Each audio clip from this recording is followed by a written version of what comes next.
40,000 ఎకరాలకు నీళ్లు ఇవ్వడానికి అవకాశం ఉండే ఎస్ఎల్బీసీ ఉమ్మడి రాష్ట్రంలో 42 కిలోమీటర్లు టన్నెల్ను తవ్వడానికి టీపీఎం మిషన్లతో పనులు మొదలు పెడితే తెలంగాణ రాష్ట్రం వచ్చే సమయానికి 30 కిలోమీటర్లు పూర్తి చేసింది.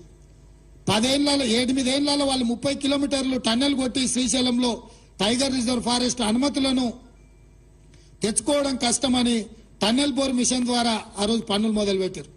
సరిగ్గా 10 కిలోమీటర్లు పెండింగ్ ఉన్న టన్నెల్ ప్రాజెక్టును ఎస్ఎల్బీసీని కేసీఆర్ కప్పచెప్తే ఈ 10 ఏళ్లలో ఆయన టన్నెల్ బోర్ మిషన్ తోని టన్నెల్ కొట్టింది ఎంత అంటే 1 కిలోమీటర్, ఒకే 1 కిలోమీటర్.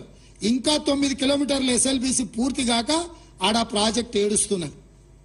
ఆ ఎస్ఎల్బీసీ ప్రాజెక్టు పూర్తి చేసి ఉంటే నల్గొండ జిల్లాలో గ్రావిటీ ద్వారా దాదాపుగా 3,50,000 ఎకరాలకు నీళ్లు ఇవ్వడానికి రిజర్వాయర్లు నింపుకోవడానికి అవకాశం ఉండే.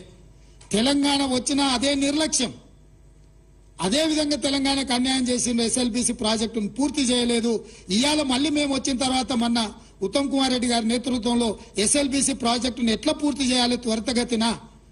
ఇంత నిర్లక్ష్యం ఉమ్మడి రాష్ట్రంలో జరిగిన నిర్లక్ష్యానికంటే ఎక్కువ నిర్లక్ష్యం తెలంగాణ రాష్ట్రంలో చంద్రశేఖరరావు ముఖ్యమంత్రి అయిన తర్వాత నష్టం జరిగింది. తెలంగాణ ఫ్లోరైడ్ ప్రాంతానికి అన్యాయం జరిగిందని చెప్పి మేము సమీక్షించి ఇవాళ ఆ ప్రాజెక్టును మేము పూర్తి చేయాలనే ప్రయత్నంలో మేమున్నాం. అదేవిధంగా ఆనాడు 2003-2004లో మొదలైన కల్వకుర్తి లిఫ్ట్ ఇరిగేషన్ 14 వరకు 10 ఏళ్లలో పూర్తి కాలే. పోనీ ఈ 10 ఏళ్లలో కల్వకుర్తి ప్రాజెక్టు ఏమైనా పూర్తి అయిందా?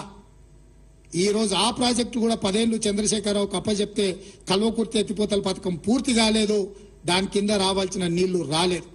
ఇదే కాకుండా 2013లో పాలమూరు రంగారెడ్డి ఎత్తిపోతల ప్రాజెక్టును కిరణ్ కుమార్ రెడ్డి అంత తెలంగాణను వ్యతిరేకించిన కిరణ్ కుమార్ రెడ్డిని కూడా పాలమూరు జిల్లా లీడర్లందరూ పట్టుబట్టి, రంగారెడ్డి జిల్లా లీడర్లందరూ కాంగ్రెస్ వాళ్ళు పట్టుబట్టి పాలమూరు రంగారెడ్డి ఎత్తిపోతల పథకానికి పర్ డే 2 టీఎంసీల నీళ్లు ఎత్తుకోవడానికి పాలమూరు రంగారెడ్డి ఎత్తిపోతల ప్రాజెక్టును ఇచ్చినాం.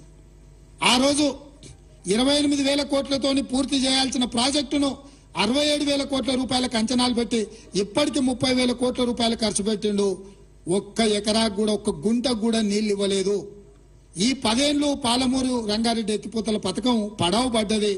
ఈ లోపల జగన్మోహన్ రెడ్డి వచ్చి దానికి అనుమతి లేని ప్రాజెక్ట్ అని కోర్టుకు వెళ్లి స్టే తీసుకొచ్చి 2014లో రాగానే ఆ ప్రాజెక్టును 2 ఏళ్లలో పూర్తి చేస్తాను.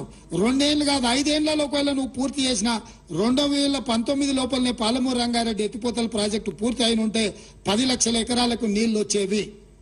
నువ్వు ఆ ప్రాజెక్టు పూర్తి చేయకపోను, నువ్వు పిలిచి పంచపక్ష ప్రమాణాలు పెట్టిన జగన్మోహన్ రెడ్డి కోర్టుల్లో కేసులేసి పాలమూరు రంగారెడ్డి ఎత్తిపోతల ప్రాజెక్టును పడావు పెట్టించిండు.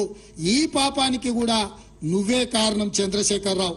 అదేవిధంగా ఈరోజు పదే చంద్రశేఖరరావు అంటున్నాడు, కాంగ్రెస్ అధికారంలోకి రాగానే మేము